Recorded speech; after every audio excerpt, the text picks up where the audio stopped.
आज हम आपको चतुर बंदर और लालची मगरमच्छ की कहानी सुनाते हैं। बहुत समय पहले की बात है। एक घना जंगल था। उस जंगल में तरह तरह के फल के पेड़ थे। उन पेड़ों की टहनियों पर एक बंदर रहता था। वह तरह तरह के फल खाता और पेड़ों की टहनियों पर झूलता था। एक दिन बंदर नदी के किनारे पेड़ पर बैठकर फल खा रहा था। जिस पेड़ के नीचे वह बैठकर फल खा रहा था, उसी के नीचे नदी में एक मगरमच्छ रहता था। मगरमच्छ एक दिन नदी के किनारे आया और थका हारा लग रहा था। बंदर ने पूछा, क्या हुआ दोस्त, इतने परेशान क्यों लग रहे हो?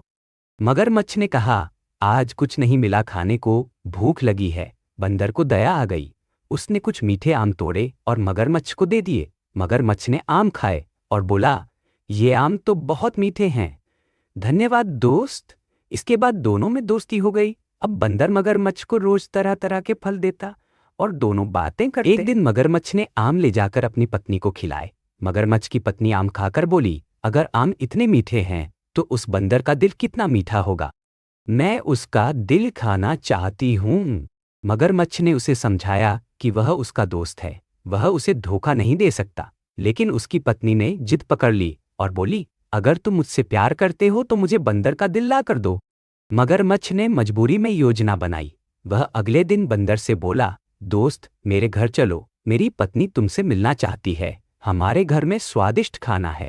बंदर खुश हुआ, लेकिन उसने कहा, मुझे तैरना नहीं आता। मगरमच्छ बोला, कोई बात नहीं, मैं तुम्हें अपनी पीठ पर बैठाकर ले चलूंगा। बंदर उसकी पीठ पर बैठ गया। नदी के बीच में पहुंचते ही मगरमच्छ बोला, दोस्त मुझे माफ करना, लेकिन मेरी पत्नी तुम्हारा दिल खाना चाहती है। बंदर चौंक गया, लेकिन घबराया नहीं। वह बोला, ओह, तुमने पहले क्यों नहीं बताया? मैंने तो अपना दिल पेड़ पर छोड़ा है। चलो वापस चलते हैं, मैं दिल ले आता हूँ।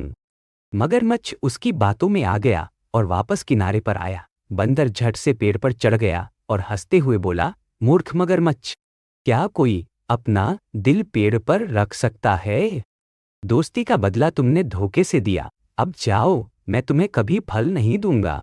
मगरमच्छ शर्मिंदा होकर चुपचाप चला गया। इस कहानी से हमें यह सीखने को मिलता है कि संकट के समय सूझबूझ और चतुराई से काम लेना चाहिए, और सबसे जरूरी बात, सच्चे मित्र को धोखा नहीं देना चाहिए। बंदर की बुद्धिमानी ने उसकी जान बचाई और एक झूठे मित्र से भी छुटकारा दिलाया।